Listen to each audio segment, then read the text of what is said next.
প্রিয় চাকরি প্রত্যাশী ভাই ও বোনেরা, আসসালামু আলাইকুম। সবাই কেমন আছেন? আশা করি অনেক ভালো আছেন। গণপ্রজাতন্ত্রী বাংলাদেশ সরকারের প্রধান বন সংরক্ষণের কার্যালয় বন অধিদপ্তরে গত 27 জানুয়ারি 2025 একটি নতুন নিয়োগ বিজ্ঞপ্তি প্রকাশিত হয়েছে। এটি পরিবেশ, বন ও জলবায়ু পরিবর্তন মন্ত্রণালয়ের আওতাধীন। পুরো বিজ্ঞপ্তিতে যাওয়ার আগে যারা আমার চ্যানেলে নতুন তারা আমার চ্যানেলটি সাবস্ক্রাইব করবেন এবং পাশে থাকা বেল আইকনটি অল করে দেবেন, যাতে নতুন নতুন ভিডিওগুলো সবার আগে দেখতে পারেন। ধন্যবাদ বন্ধুরা। আসুন পুরো নিয়োগ বিজ্ঞপ্তিটা আমরা জানি। 4 ক্যাটাগরিতে মোট 337 জন লোক নিয়োগ দেওয়া হবে। আসুন আমরা জেনে নিই। সর্বশেষ আছে বন প্রহরী 17তম গ্রেড, 286টি লোক নেবে। কোন স্বীকৃত বোর্ড হইতে উচ্চ মাধ্যমিক সার্টিফিকেট বা সমমান পরীক্ষায় উত্তীর্ণ এবং উচ্চতা 163 সেন্টিমিটার, বুকের মাপ 76 সেন্টিমিটার হতে হবে।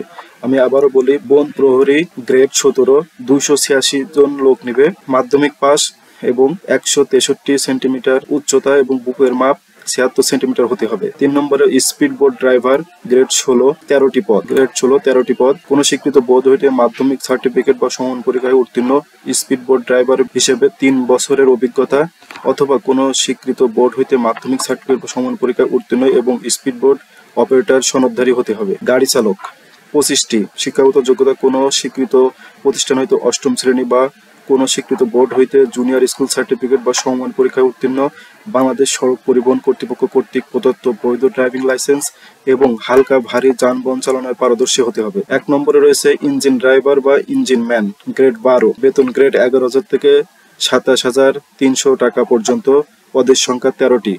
শিক্ষাগত যোগ্যতা কোন স্বীকৃত বোর্ড হইতে দ্বিতীয় বিভাগ বা সমমানের সিজিপি সহ মাধ্যমিক স্কুল সার্টিফিকেট বা সমমানের পরীক্ষায় উত্তীর্ণ হতে হবে। দ্বিতীয় শ্রেণীর ইঞ্জিন ড্রাইভারের যোগ্যতা সনদধারী হতে হবে। সকল প্রার্থীর ক্ষেত্রে 1/1/2025 খ্রিস্টাব্দ তারিখে বয়স 18 থেকে 32 বছর হতে হবে। প্রার্থীর বয়স 18 এর নিচে হলে আবেদন করতে পারবেন না এবং 32 এর উপর হলে আবেদন করতে পারবেন না। এখানে সবচেয়ে গুরুত্বপূর্ণ হচ্ছে বন প্রহরী 286টা পদ। আপনারা সবাই ছেলে মেয়ে উভয় আবেদন করতে পারবেন। আসুন এবার আমরা জেনে নিই কিভাবে আবেদন করতে পারবেন। পরীক্ষায় অংশগ্রহণের ইচ্ছুক প্রার্থীগণ ccffd.teletalk.com.bd এর ওয়েবসাইটে গিয়ে আবেদনটি পূরণ করতে পারবেন। আবেদন শুরু হবে 29/1/2025 সকাল 10টায়।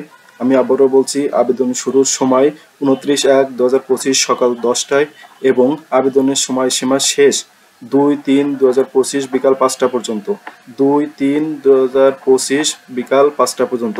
অর্থাৎ এর ভিতরে যারা আবেদন করতে পারবেন তারা পরীক্ষা দিতে পারবেন, যারা আবেদন করতে পারবেন না, ভুলে যাবেন, তারা আবেদন করতে পারবেন না। তাই আমার সাজেশন থাকবে আপনারা আবেদন শুরুর সাথে সাথে আবেদনগুলো করে নেবেন, কারণ আবেদনের শেষের দিকে নেটওয়ার্কে ঝামেলা থাকতে পারে, আপনারা আবেদন নাও করতে পারেন। সুতরাং সবাই দ্রুত আবেদন করে নেবেন। আসুন এবার কোন ক্যাটাগরিতে কি টাকা লাগবে আবেদন ফি সেটা আমরা জেনে নিই। 1 নম্বর পদের জন্য 150 টাকা, সার্ভিস চার্জ 18 টাকা, মোট 168 টাকা দরকার হবে। 2 নম্বর ও 3 নম্বর পদের জন্য 100 টাকা, সার্ভিস চার্জ 12 টাকা, মোট 112 টাকা। 4 নম্বর পদের জন্য 50 টাকা, সার্ভিস চার্জ 6 টাকা, মোট 156 টাকা লাগবে। আবেদন শেষের 72 ঘন্টার ভিতরে আপনাকে অবশ্যই আবেদন ফি জমা দিতে হবে। ছিল আমাদের আজকের আবেদনটি। এটা অনেক গুরুত্বপূর্ণ এবং বিশাল বড় সার্কুলার। আপনারা সবাই এটা দ্রুত আবেদনটা করে নেবেন। এটা এসএসসি এবং এইচএসসি পাশে আবেদন করা যাবে। ধন্যবাদ সবাইকে।